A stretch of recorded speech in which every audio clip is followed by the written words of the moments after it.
پاکستان کے ایٹمی طاقت بننے کے سفر کی تکمیل کے بارے میں بتاتے ہوئے ڈاکٹر صاحب مزید فرماتے ہیں کہ کچھ دن کے بعد امریکن سفیر ڈین ہنٹن جنرل ضیاء سے ملنے آیا اور ایٹمی معاملہ پر بات کی۔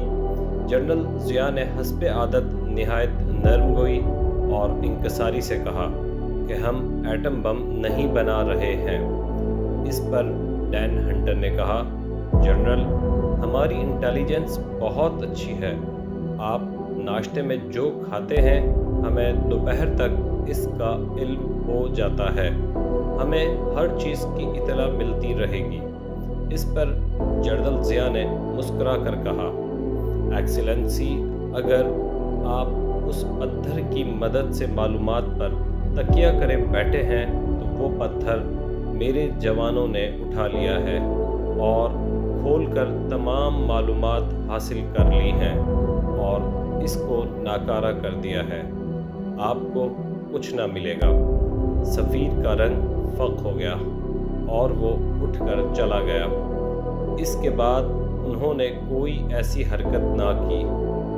اس سے پیشتر بھی امریکن ڈیفنس اتاشی نے یو این کے کشمیر جانے والے جہاز میں بیٹھ کر کہوٹہ کی تصاویر بنائی تھیں اور سفیر وہ تصاویر لے کر جنرل ضیاء کے پاس پہنچ گیا اور پوچھنے لگا، یہاں آپ کیا کام کرنا چاہتے ہیں؟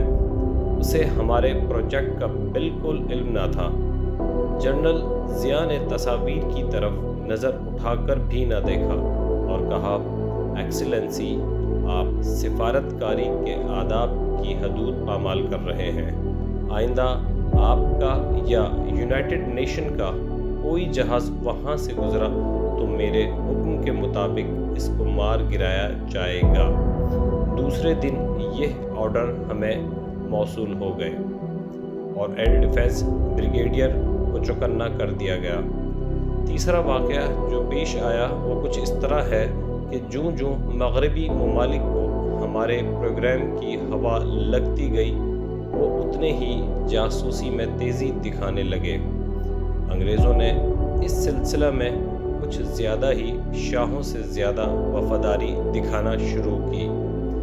اس کام کے لیے انہوں نے بی بی سی کے مارک ٹلی اور ایک اور جرنلسٹ کرس شرویل کو پاکستان بھیج دیا۔ مارک ٹلی بہت ہوشیار تھا اور اردو بھی بولتا تھا۔ اس نے غلام اسحاق خان صاحب سے بجٹ کی تقریر کے بعد پریس بریفنگ میں کھڑے ہو کر سوال کیا کہ اس میں کہوٹہ کا بجٹ نہیں بتایا گیا۔ خان صاحب نے فی البدیہہ غالب کا یہ شعر سنا دیا، مغز کو باغ میں جانے نہ دیجیو کہ ناحق خون پروانے کا ہوگا۔ مارک ٹلی ساتھی پاکستانی صحافیوں سے پوچھنے لگا، کیا کہا؟ کیا کہا؟ اس دوران بریفنگ ختم ہو گئی اور خان صاحب اٹھ کر چلے گئے۔ کرس شرویل نے میرے گھر کے چکر لگانے شروع کیے۔ وہ موٹر سائیکل پر آتا تھا۔ کرنل رحمان کے آدمیوں نے اسے میرے گھر کے سامنے دبوچ لیا اور وہ پٹائی کی کہ زندگی بھر یاد کرے گا۔ اس کو پکڑ کر پولیس کے حوالہ کر دیا کہ یہ وہاں ایک عورت کو چھیڑ رہا تھا۔ 2-3 دن بند رہا اور بعد میں اس کو اور مارک ٹلی کو ملک بدر کر دیا گیا۔